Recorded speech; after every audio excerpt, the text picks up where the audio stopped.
Today on the show, the government wants to get all up in Facebook's business, and Mark Zuckerberg wants to let them. What on earth is going on around here? Can't you see? Everyone! They're here already! You're next! Let's go! Welcome to the future, where the glass is half full and you'll need new glasses, where you'll be jumping from conclusions. The past is annulled, and a new future is born! Never before in history has so much meant so little to so many. AD on the radio.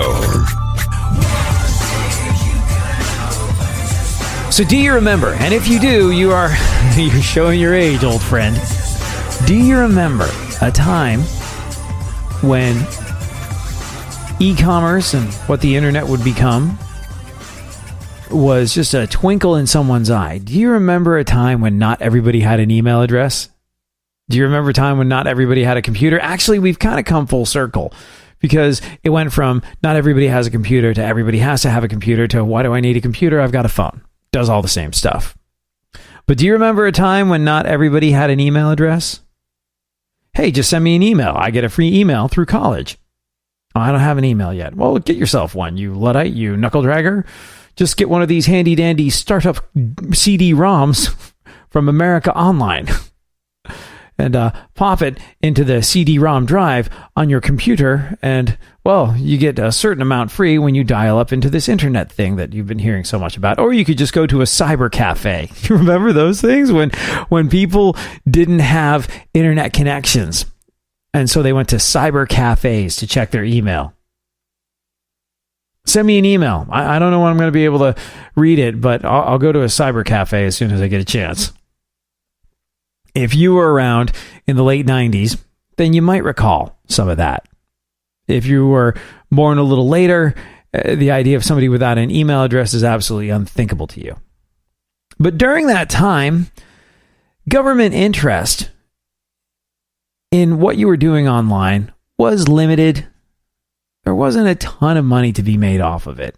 And we're like, an electronic mail, you say. What is an electronic mail? And most of the people in government were like a million years old and crusty and knew that by the time this was anything of any consequence, they wouldn't be able to, they'd be over and done with. They'd be retired. They couldn't do anything meaningful to affect how the internet affected the world. So it wasn't really that big of a deal. And like I said, can't sell stamps for electronic mail.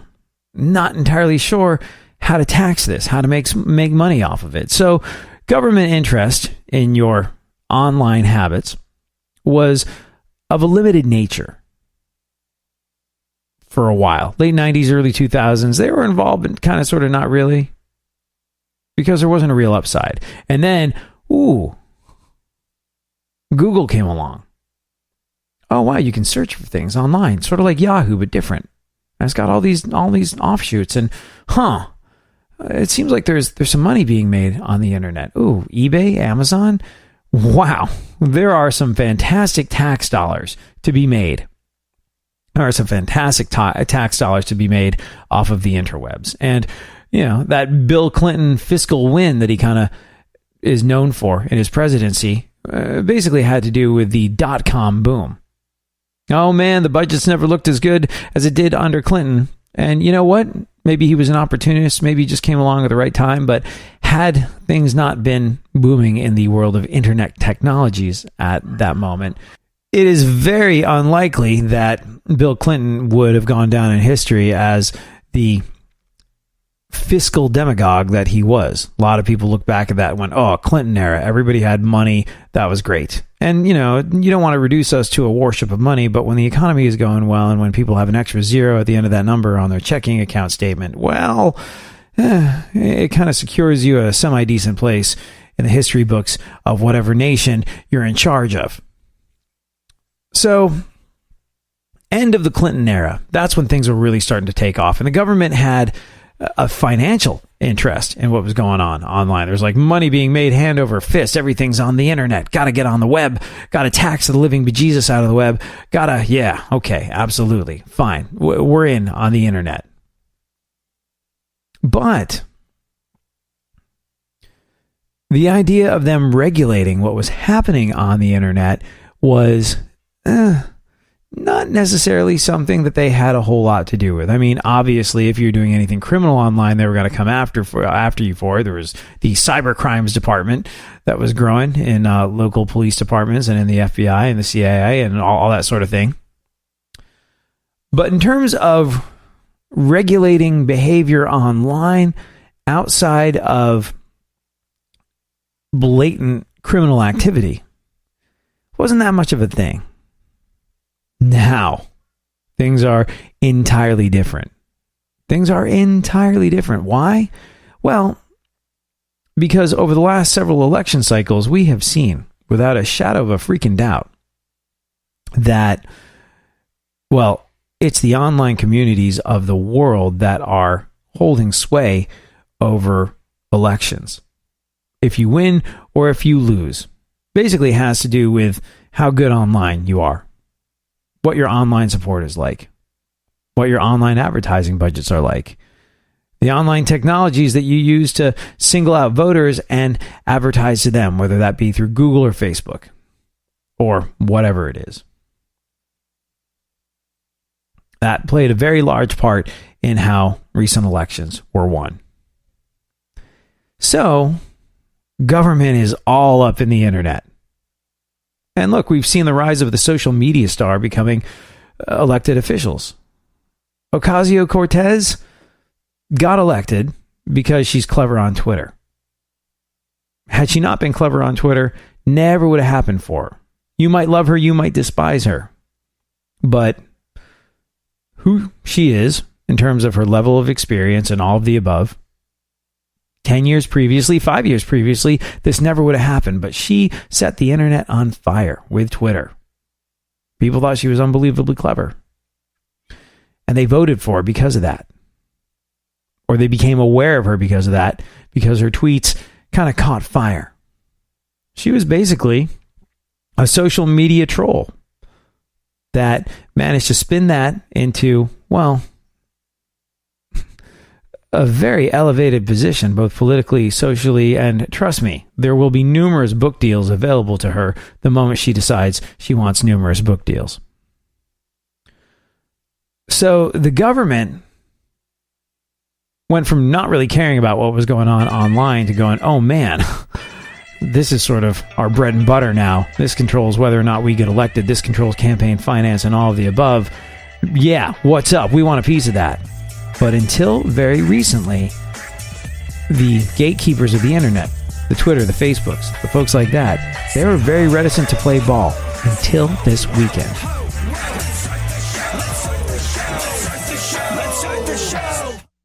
Real radio. 104.1.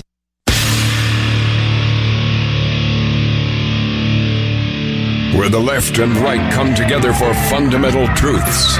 AD on the radio, on Twitter at ADSXE.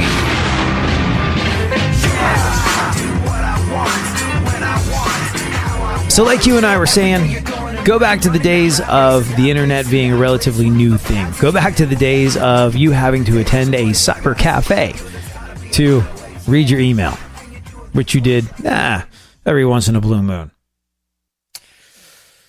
The government didn't really care. They weren't that involved. But then all of a sudden people started to make money off of the internet. And they're like, oh, we can tax the bejesus out of that. But in terms of people's online behaviors, not as much. Government wasn't necessarily doing everything they could to regulate what was happening online. But now, last couple of election cycles, we've seen elections won or lost on Facebook and Twitter and Instagram and all these forms of social media. We've seen the rise of social media stars becoming elected to very high offices. We've seen people that are good at trolling on Twitter spin that into a career in politics. It's a weird place we've landed. But government, after kind of sort of having a, unless we can make money off of it, we don't care about it, attitude toward internet, or unless it's blatantly criminal if it's a cyber crime. They went from being reasonably disinterested in the internet to realizing that it was literally their bread and butter, and, well, the internet was the answer to whether or not they got elected, whether or not they had a career, whether or not they had a voice, whether or not people cared about them. And all of a sudden, they are all about it. They want to regulate it in any way that they can. And look, you and I have said this numerous times before. What people with money and power don't want you to do is get money and power. So politicians, when they see people like Zuckerberg and the folks over at Google being infinitely more capable of making the needle move on a national and global scale, they're like, oh, hold on a second. I thought we were supposed to have all the money and power. Who is this whippersnapper? What is this internet? Can I watch Matlock on the internet? I'm cold. It's tired. Can I check my blood sugar on the internet? You check your blood sugar and you check it off. And can I pay with the internet? Pay for the internet with a check? It's gone from that to we must control the internet. We must regulate Facebook. We must regulate Twitter. Because without us regulating this stuff, without us getting a sense of control over this stuff, then, well, people aren't going to give us campaign finance money. And we might not get elected. We might have to get a real job. Being a politician is great. Oh, man, it's great. I mean, all you got to do is kind of spin your wheels, shuffle some papers, look like you're doing something, and you can collect a paycheck. A paycheck, by the way, paid by people who don't really have access to you. It's the weirdest thing. We've talked about it over and over again. One of the weird dichotomies of government is that you are essentially beholden to the people of whatever country you preside over, elected to put you there. Their taxes pay your paycheck. And look, if my boss needs to have a word with me, well, I go to their office and be like, you wanted to see me? What can I do? I'm here. You know, you're the one who makes sure that I get a check every month. So I guess I've got some splaining to do or something, but whatever the case may be, I'm at your beck and call because I am your employee and you are my boss. It's the way the boss-employee relationship works, unless you are a government employee. Unless you're an employee of the people, in which case you can go, oh, yeah, just gotta take my hunk of their hard-earned tax dollars and go home. They're waiting in line to see me? Oh, that sounds like Monday's problem. And I'm sure I've got somewhere to be on Monday. I'll have pressing government business literally anywhere I can find it. Yeah. Very weird state of affairs. And it's this incredibly easy ride if you want it to be, being a politician, but you gotta get elected. And they realize that the internet controls whether or not they get elected. It straight up controls it. Elections are won or lost on social media in 2019.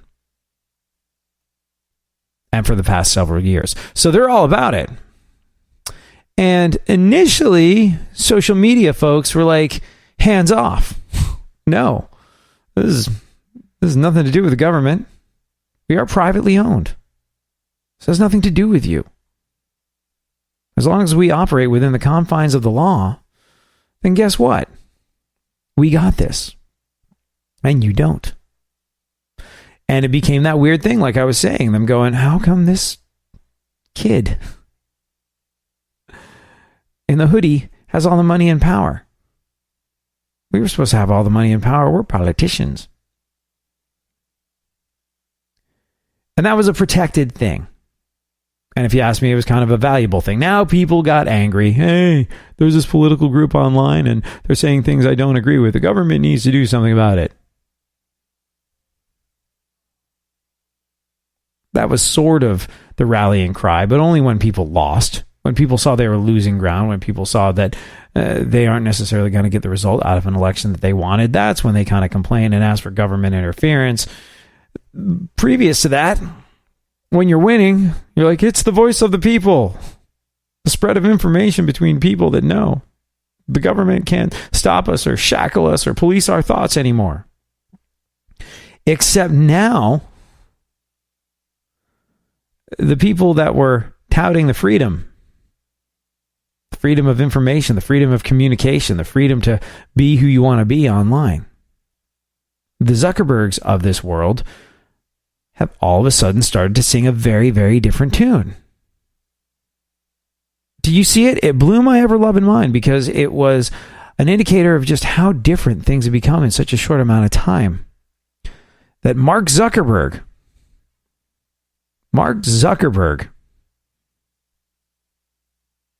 wanted to be, well, he wants to be regulated. Mark Zuckerberg has called for more government regulations on the internet. He's all about it. In the past, internet gazillionaires like him were like, hey, sorry, but this is ours, not yours, and you can't touch it. For the most part. How Facebook is going to do business is how Facebook is going to do business. We're not breaking any laws. Oh, what do you mean? We have the ability to control a whole bunch of stuff or influence a bunch of stuff or, well, guess what? We built it, not you. Explain to us how this is yours to control, because quite frankly, it's not. It's the weirdest thing, though. It's the weirdest thing. You get big enough, and all of a sudden, you get big enough off of your own blood, sweat, and tears, your own idea, your own ingenuity, the way Zuckerberg did. Love him, loathe him, think Facebook is great, think Facebook isn't great. But he was a guy with an idea that created something that got so big that people went, the government needs a hand in this. Why? Why? It's a very interesting roadblock to put in front of the idea of being an entrepreneur. You're too successful, you make too much money, oh, the man's going to come after it. I know it sounds overly simplistic, but what happened with the internet, what happened with Zuckerberg and Facebook and online entities like these that wound up with the power and the resources to sway elections and the fates of nations and the world, the government wants a piece of the action. So it's a weird one. Now, if you'd built something the way Zuckerberg had, and it got so big and so successful that Uncle Scam said, hey, we're going to need to have a word with you about how you do things and your ability to control whether or not we have a paycheck, what would you do? Well, you would think that your instinct would be to tell him to pound bricks. But not Zuckerberg, not as of last weekend. He's inviting it. He's saying, please, come and regulate me. Gosh, I want to be regulated. Why? We'll get into it next. It's fascinating stuff.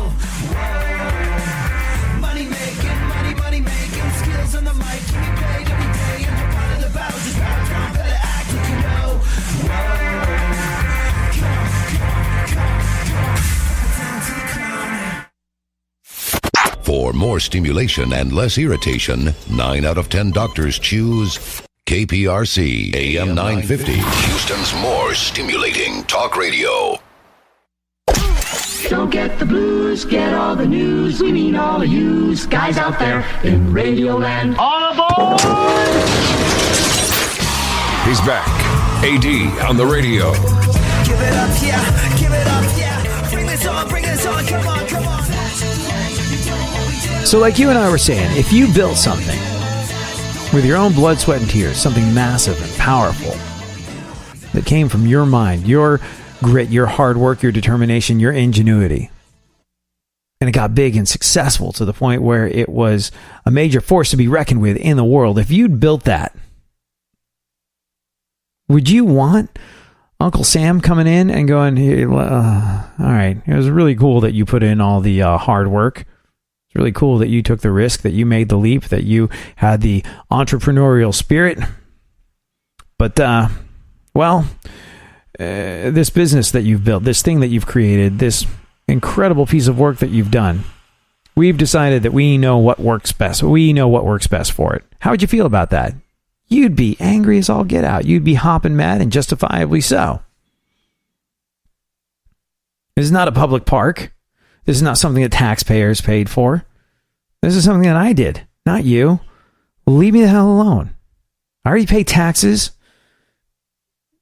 Bugger off. Not Mark Zuckerberg. Mark Zuckerberg opened the door and said, please, oh, please, government, regulate us. It was a very strange thing. This past weekend just gone by, Mark Zuckerberg, founder of Facebook, wrote an op-ed piece for the Washington Post. And he basically said, the open internet era, we would like that to be over now. Government needs to come in and take control of what I've created. He said, quote, I believe we need a more active role for governments and regulators. By updating the rules for the internet, we can preserve what's best about it. The freedom for people to express themselves and for entrepreneurs to build new things while also protecting society from broader harms. Zuckerberg emphasized that we need new regulation in 4 areas: harmful content, election integrity, privacy, and data portability. Now, you would think that someone like Mark Zuckerberg asking to be regulated was a flash in the pan. No. Over the last year, folks over at Google, folks over at Twitter, folks over at Apple have all argued for more regulations, new and more regulations on the internet. Zuckerberg, by asking what he's asking for, is essentially assuming that people are idiots that need the government to protect them from things they see online or could get into online. He said, we have a responsibility to keep people safe on our services. That means deciding what counts as terrorist propaganda, hate speech, and more. Now, don't get me wrong. Terrorism should be shut down on the internet. And hate speech, as defined by the law and as defined by Facebook or Twitter or Google or Instagram, should shut it down. And that's interesting. We always get into this argument. People say that these massive online media companies, social media companies, have a distinctly left-leaning political bias. And folks like Alex Jones will get kicked off of all these internet services. No longer allowed to be part of Apple, YouTube, Twitter. And he got shut down on Facebook too. And people said, oh, they're censoring the truth. They've got their own political agenda. And you know what I've always said in that situation? They can do what the hell they want. They own their company. They owe us nothing. They created this stuff. Now, if it was PBS, if it was something governed by the FCC, if it was something of that nature, that would be an entirely different story, but it's not. And if you feel like they're censoring the truth, well, build your own form of social media. You create a startup, a plucky internet startup that changes the world on a dime almost. And it's not that far-fetched of an idea. We've seen it happen over and over again. Snapchat was barely a twinkle in some saucy coder's eye before it started to move the needle on a massive scale and became worth way, way more than old venerable publishing institutions and news media folks like the Wall Street Journal. So it's possible you can create your own form of social media. You don't like what Zuckerberg did or who he decides to bounce from Facebook? Guess what? It's not your choice. But now Zuckerberg is inviting control. All these people are inviting control, saying, we want regulations. And it sounds reasonably altruistic, what he's saying. Saying we'd like to keep people safe. We'd like to be able to do meaningful things with regard to terrorist propaganda online, hate speech, and a bunch more. But we need the government's help. He said, at our scale, we'll always make mistakes and decisions that people disagree with.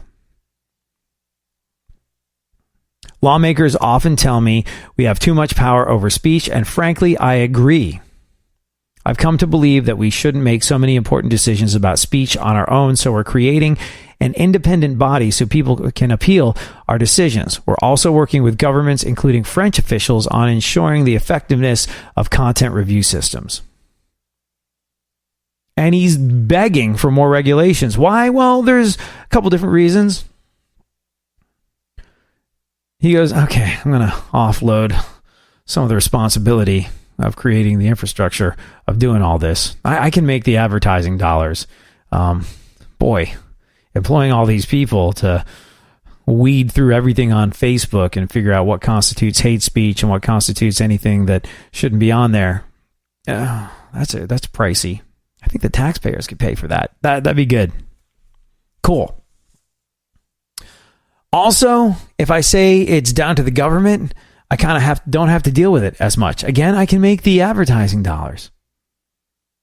You know, they're going to work with us, but we'll have the final say. That's my thing. We can have regulations, but you know, when people don't agree with what we do, we don't have to go, oh man, we're not liberal, we're not conservative, we're not trying to silence you politically, but the government sure is. Man, deal with them. It's passing the buck financially. It's passing the buck of blame. But what it's really doing, and this is the biggie. This is the big one. This is for all the marbles, literally all the internet marbles. It's basically about keeping competitors to Facebook out.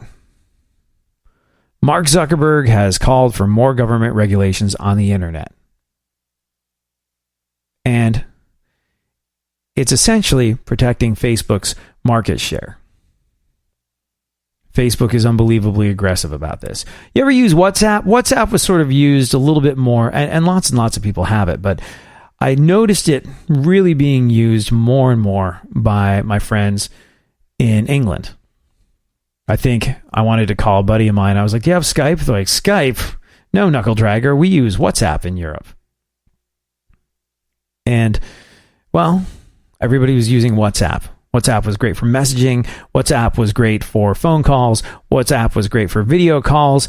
WhatsApp was great for all these things, and it cost like $1 or $1.99 or something like that. It was super cheap. But WhatsApp was also directing traffic away from Facebook. And so what did Facebook do? Facebook put all the features of WhatsApp into the Facebook Messenger. And then I think they bought WhatsApp. Did they buy WhatsApp? I don't know.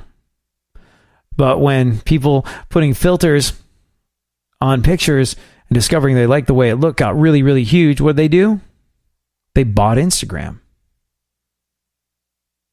Anything that presents any kind of competition to Facebook, Facebook buys and buys it quickly. They want to keep people on Facebook. But ultimately, they can't afford to keep doing that as all this competition comes along. So what do? They ask the government to intervene, to make it fiscally prohibitive. This long, drawn-out thing. This long, drawn-out thing where you're going to be taking on the giants that were Facebook, Instagram, Twitter, Snapchat, all of the above. To begin with, it's tough enough. But now the government's going to slow you down as well. This is not because he cares deeply about Facebook's ability to influence elections. I think he rather liked that. This is about controlling competition. And like I said, there's a couple of other wins in it for Facebook. If government regulations come along, they get to pass the buck of responsibility and payroll onto the government. Well, let the taxpayers saddle it. This governing body that's going to decide how Facebook prints stuff. We'll still make the advertising dollars without having to pay those folks. But ultimately, it's about stopping competition and maintaining their market share, something that is being chipped away at regularly.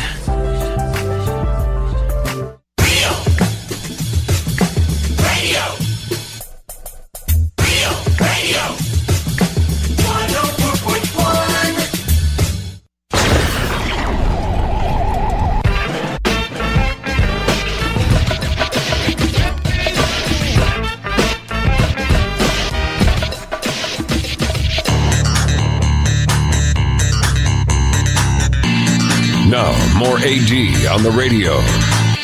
once again, the ill behavior, delivering and giving you my musical savior. Back once again, it's your boy 18, and can't nobody rock a body better than me.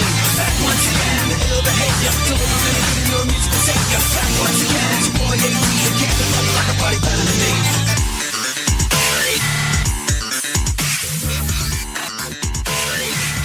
So you and I will get into the events of today in our segment, My Witness News, in just a little bit. But, oh, man.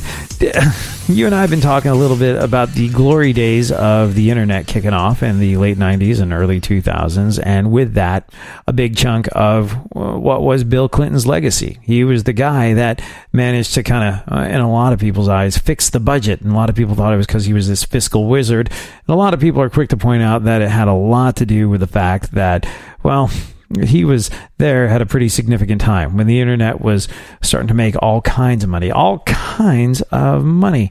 And that afforded him some financial leverage that no other president in the history of presidents would ever have. But because of that little trip down memory lane, let's you and I check out this amazing John Mulaney bit about old school Clinton. I got to meet Bill Clinton when he was Governor Clinton in 1992 when he was first running for president.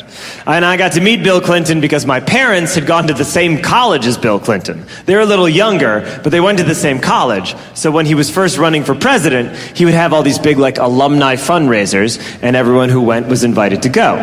So one day this invitation arrives for a fundraiser where you can meet Bill Clinton. My mom opens it first and she goes, "Oh, we have to go." And I slid in the room in my first communion suit ready to go. Because I loved Bill Clinton. I was 10 years old. If you were a kid when Bill Clinton was first released, it was the most exciting thing ever. We'd never seen a cool politician before. And he would go on MTV and he'd have cool answers to kids' questions. They'd be like, "Governor, what's your favorite food?" And he'd be like, "I don't know, fries." And we'd be like, "Yay, we eat fries." I learned to play his campaign song on the piano. It was "Don't Stop" by Fleetwood Mac. From Rumors, an album written by and for people cheating on each other. He let us know who he was right away. You know, besides the fun time reminiscing about old school Clinton, he does bring up a very interesting point about that Fleetwood Mac album. In fact, all of Fleetwood Mac's behind the scenes stuff, a lot of people realize this, a lot of people don't, but it was an unbelievable soap opera. Like, you know that song Go Your Own Way? That line where Lindsey Buckingham says, "Packing up, shacking up, that's all you want to do." That was him calling Stevie Nicks a dirty, cheating skank. I mean, I paraphrase, of course, and he paraphrased, of course, but that's what that was.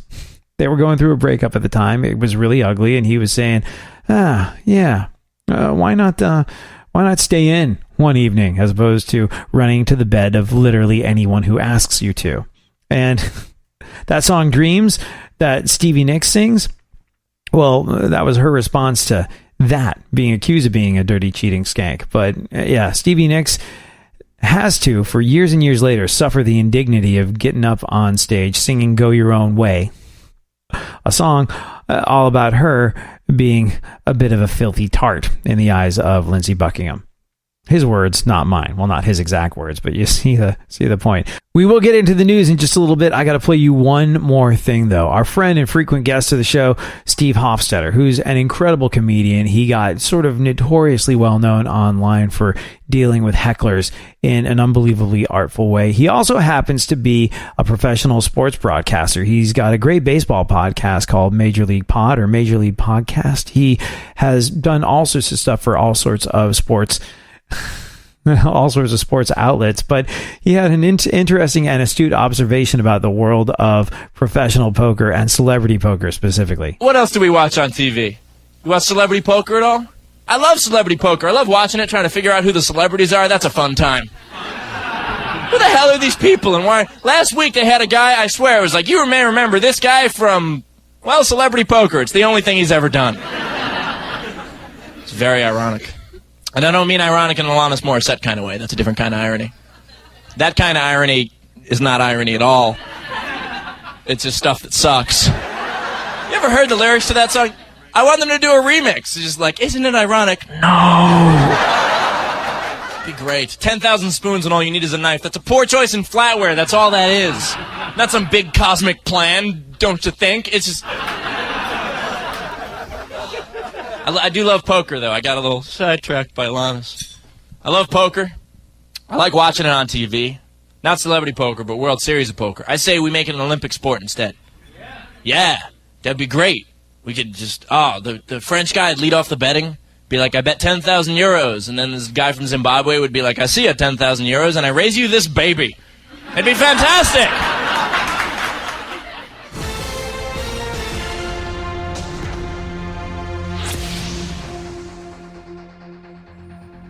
All right, so what is going on in the news? Did you hear? Oh, man, you know it's coming. Summertime is right around the corner. That means pretty soon it will be swelteringly hot. You'll be doing everything that you can to stay cool. And bearing that in mind, did you hear what the women's fashion trend is supposed to be for this summer? Ladies, will you be wearing this? Tweet me at ADSXE. Only because, actually, in the spirit of staying cool, it's not so much about you wear as opposed to what you don't. Cleavage is the women's fashion trend this year, but apparently not the traditional type of cleavage that you are thinking of. No, head south just a little bit. What are we talking about? Butt cleavage. Yes, butt cleavage might be the new fashion trend of the summer. Yeah. Having your ass crack out is now a fashion statement. Yay. Progress. And just like that, we realize that plumbers and your dad have been surprisingly fashion forward all these years. Oh, here's another good one. Do you sleep much? Who do you think gets the most sleep in America? If you are listening on 950 AM KPRC in Houston, I'm going to guess it's not us. Only because if there are two things that I know about people in Houston, it's that you work hard and you play hard, which doesn't leave a ton of time for shut-eye. But if you had to guess, which part of the country do you think sleeps the most? See, I would have thought it would have been freezing cold places like the Midwest or the Northeast, places like Wisconsin, Minneapolis, Rochester, New York, Buffalo, where you kind of want to hibernate through the long cold months. Well, as it turns out, not so much. Hawaii is the place where residents get the fewest average hours of sleep per night. West Virginia came in second. I guess if you're in Hawaii and it's just, beautiful all the time, you want to be up with the sun and doing stuff. And that's why people move to Hawaii and live in Hawaii and stay in Hawaii. It's so they can kind of, be in Hawaii. So why sleep through it all? Maybe that's part of the logic. I don't know. But I'm kind of puzzled as to the West Virginians. I don't know what the West Virginians are doing instead of sleeping. You could probably rule out reading. Oh, this is something you probably want to bear in mind. If you like to surf naughty stuff on your computer, you might think, as you have for years, that you've been covering your tracks by deleting your browser history. Yeah, you go, okay. Oh, yeah. The admins at work do not need to know that I was on that website during these hours of the day.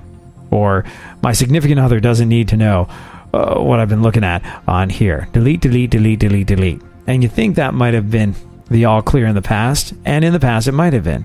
But now that's changed. How so? There's a new device that will search and uncover all the deleted pornography on your computer. Yeah, there's a new device that will uncover all the deleted pornography on your computer. You can find it at Best Buy, Target, Walmart, and absolutely nowhere near my laptop whatsoever.